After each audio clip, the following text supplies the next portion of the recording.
Mark எழுதின சுவிசேஷம் அதிகாரம் 12. பின்பு அவர் ஓமைகளாய் அவர்களுக்கு சொல்லத் தொடங்கினதாவது, ஒரு மனுஷன் ஒரு திராட்சை தோட்டத்தை உண்டாக்கி அதை சுற்றிலும் வேலி அடைத்து ரசத்தொட்டியை உண்டு பண்ணி கோபுரத்தையும் கட்டி தோட்டக்காரருக்கு அதை குத்தகையாக விட்டு புறதேசத்துக்கு போயிருந்தான். தோட்டக்காரரிடத்தில் திராட்சை தோட்டத்து கனிகளில் தன் பாகத்தை வாங்கி கொண்டு வரும்படி பருவ காலத்திலே அவர்களிடத்தில் ஒரு ஊழியக்காரனை அனுப்பினான். அவர்கள் அவனை பிடித்து அடித்து வெறுமையாய் அனுப்பிவிட்டார்கள். பின்பு வேறொரு ஊழியக்காரனை அவர்களிடத்தில் அனுப்பினான். அவர்கள் அவன் மேல் கல்லெறிந்து தலையிலே காயப்படுத்தி அவமானப்படுத்தி அனுப்பிவிட்டார்கள். மறுபடியும் வேறொருவனை அனுப்பினான். அவனை அவர்கள் கொலை செய்தார்கள். வேறு அநேகரையும் அனுப்பினான். அவர்களில் சிலரை அடித்து சிலரை கொன்று போட்டார்கள். அவனுக்கு பிரியமான ஒரே குமாரன் இருந்தான். என் குமாரனுக்கு அஞ்சுவார்கள் என்று சொல்லி அவனையும் கடைசியிலே அவர்களிடத்தில் அனுப்பினான். தோட்டக்காரரோ, இவன் சுதந்திரவாளி, இவனை கொலை செய்வோம், வாருங்கள், அப்பொழுது சுதந்திரம் நம்முடையதாகும் என்று ஒருவரோடொருவர் சொல்லிக்கொண்டு அவனை பிடித்து கொலை செய்து திராட்சை தோட்டத்துக்கு புறம்பே போட்டுவிட்டார்கள். அப்படி இருக்க திராட்சை தோட்டத்துக்கு எஜமான் என்ன செய்வான்? அவன் வந்து அந்த தோட்டக்காரரை சங்கரித்து திராட்சை தோட்டத்தை மற்றவர்களுக்கு ஒப்பு கொடுப்பான் அல்லவா? வீடு கட்டுகிறவர்கள் ஆகாதென்று தள்ளின கல்லே மூளைக்கு தலைக்கல்லாயிற்று. அது கர்த்தராலே ஆயிற்று. அது நம்முடைய கண்களுக்கு ஆச்சரியமாயிருக்கிறது என்று எழுதியிருக்கிற வாக்கியத்தை நீங்கள் வாசிக்கவில்லையா என்றார். இந்த ஓமையை தங்களை குறித்து சொன்னார் என்று அவர்கள் அறிந்து அவரை பிடிக்க வகை தேடினார்கள். ஆனாலும் ஜனத்துக்கு பயந்து அவரை விட்டு போய்விட்டார்கள். அவர்கள் பேச்சிலே அவரை அகப்படுத்தும்படிக்கு பரிசேயரிலும் ஏரோதியரிலும் சிலரை அவரிடத்தில் அனுப்பினார்கள். அவர்கள் வந்து, போதகரே, நீர் சத்தியம் உள்ளவர் என்றும் எவனை குறித்தும் உமக்கு கவலை இல்லை என்றும் அறிந்திருக்கிறோம். நீர் முகத்தாட்சியம் இல்லாதவராய் தேவனுடைய மார்க்கத்தை சத்தியமாய் போதிக்கிறீர். ராயனுக்கு வரி கொடுக்கிறது நியாயமோ அல்லவோ? நாம் கொடுக்கலாமோ கொடுக்கக்கூடாதோ என்று கேட்டார்கள். அவர்களுடைய மாயத்தை அவர் அறிந்து, நீங்கள் என்னை ஏன் சோதிக்கிறீர்கள்?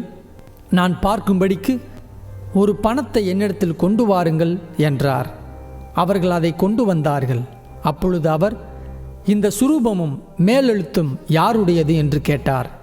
ராயனுடையது என்றார்கள். அதற்கு இயேசு, ராயனுடையதை ராயனுக்கும் தேவனுடையதை தேவனுக்கும் செலுத்துங்கள் என்றார். அவர்கள் அவரை குறித்து ஆச்சரியப்பட்டார்கள். உயிர்த்தெழுதல் இல்லை என்று சாதிக்கிற சதிசேயர் அவரிடத்தில் வந்து, போதகரே, ஒருவனுடைய சகோதரன் சந்தானமில்லாமல் தன் மனைவியை விட்டு இறந்து போனால் அவனுடைய சகோதரன் அவன் மனைவியை விவாகம் பண்ணி தன் சகோதரனுக்கு சந்தானம் உண்டாக்க வேண்டும் என்று மோசே எங்களுக்கு எழுதி வைத்திருக்கிறாரே. இப்படி இருக்க 7 பேர் சகோதரர் இருந்தார்கள். மூத்தவன் ஒரு பெண்ணை விவாகம் பண்ணி சந்தானம் இல்லாமல் இறந்து போனான். 2ஆம் சகோதரன் அவளை விவாகம் பண்ணி அவனும் சந்தானம் இல்லாமல் இறந்து போனான். 3ஆம் சகோதரனும் அப்படியே ஆனான். 7 பேரும் அவளை விவாகம் பண்ணி சந்தானம் இல்லாமல் இறந்து போனார்கள். எல்லாருக்கும் பின்பு அந்த ஸ்திரீயும் இறந்து போனாள். ஆகையால் உயிர்த்தெழுதலில் அவர்கள் எழுந்திருக்கும் போது அவர்களில் எவனுக்கு அவள் மனைவியாயிருப்பாள்? 7 பேரும் அவளை மனைவியாக கொண்டிருந்தார்களே என்று கேட்டார்கள். இயேசு அவர்களுக்கு பிரதியுத்தரமாக, நீங்கள் வேத வாக்கியங்களையும் தேவனுடைய வல்லமையையும் அறியாததினால் அல்லவா தப்பான எண்ணம் கொள்ளுகிறீர்கள்? மரித்தோர் உயிரோடு எழுந்திருக்கும் போது கொள்வனையும் கொடுப்பனையும் இல்லை. அவர்கள் பரலோகத்தில் இருக்கிற தேவ தூதரை போல் இருப்பார்கள். மரித்தோர் எழுந்திருப்பதை பற்றி நான் ஆபிரகாமின் தேவனும் ஈசாக்கின் தேவனும் யாக்கோபின் தேவனுமாய் இருக்கிறேன் என்று தேவன் முட்செடியை குறித்து சொல்லிய இடத்தில் மோசேயின் ஆகமத்தில் அவனுக்கு சொன்னதை நீங்கள் வாசிக்கவில்லையா? அவர் மரித்தோருக்கு தேவனாயிராமல் ஜீவனுள்ளோருக்கு தேவனாயிருக்கிறார். ஆகையால் நீங்கள் மிகவும் தப்பான எண்ணம் கொள்ளுகிறீர்கள் என்றார். வேதபாரகரில் ஒருவன் அவர்கள் தர்க்கம் பண்ணுகிறதை கேட்டு அவர்களுக்கு நன்றாய் உத்தரவு சொன்னார் என்று அறிந்து அவரிடத்தில் வந்து, கற்பனைகளிலெல்லாம் பிரதான கற்பனை எதுவென்று கேட்டான்.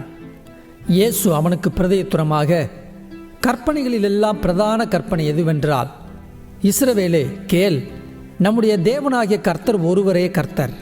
உன் தேவனாகிய கர்த்தரிடத்தில் உன் முழு இருதயத்தோடும், உன் முழு ஆத்துமாவோடும், உன் முழு மனதோடும், உன் முழு பலத்தோடும் அன்பு கூறுவாயாக என்பதே பிரதான கற்பனை.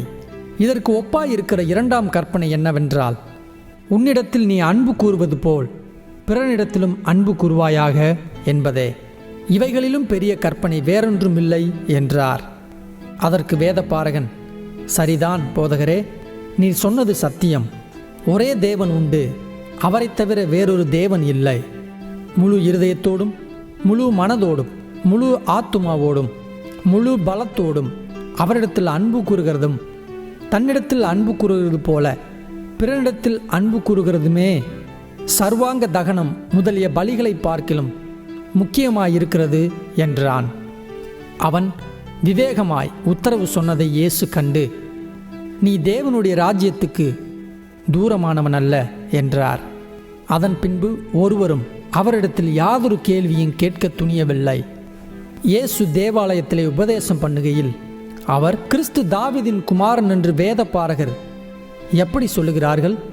நான் உம்முடைய சத்துருக்களை உமக்கு பாதப்படியாக்கி போடும் வரைக்கும் நீர் என்னுடைய வலது பார்சத்தில் உட்காரும் என்று கர்த்தர் என் ஆண்டவரோடே சொன்னார் என்று தாவீது பரிசுத்த ஆவியினாலே சொல்லியிருக்கிறானே. தாவீதுதானே அவரை ஆண்டவர் என்று சொல்லியிருக்க, அவனுக்கு அவர் குமாரனாய் இருப்பது எப்படி என்றார். அநேக ஜனங்கள் அவருடைய உபதேசத்தை விருப்பத்தோடே கேட்டார்கள்.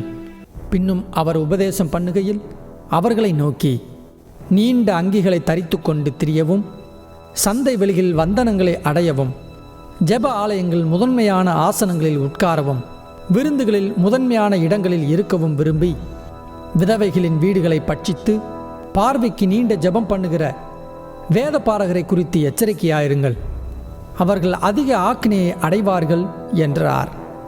இயேசு காணிக்கை பெட்டிக்கு எதிராக உட்கார்ந்து ஜனங்கள் காணிக்கை பெட்டியில் பணம் போடுகிறதை பார்த்து கொண்டிருந்தார்.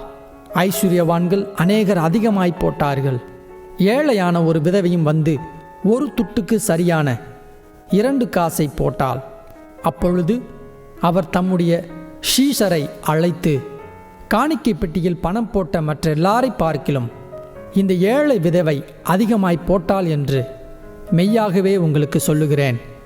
அவர்கள் எல்லாரும் தங்கள் பரிபூரணத்திலிருந்து எடுத்து போட்டார்கள். இவளோ தன் வறுமையிலிருந்து தன் ஜீவனத்துக்கு உண்டாயிருந்ததெல்லாம் போட்டுவிட்டாள் என்றார்.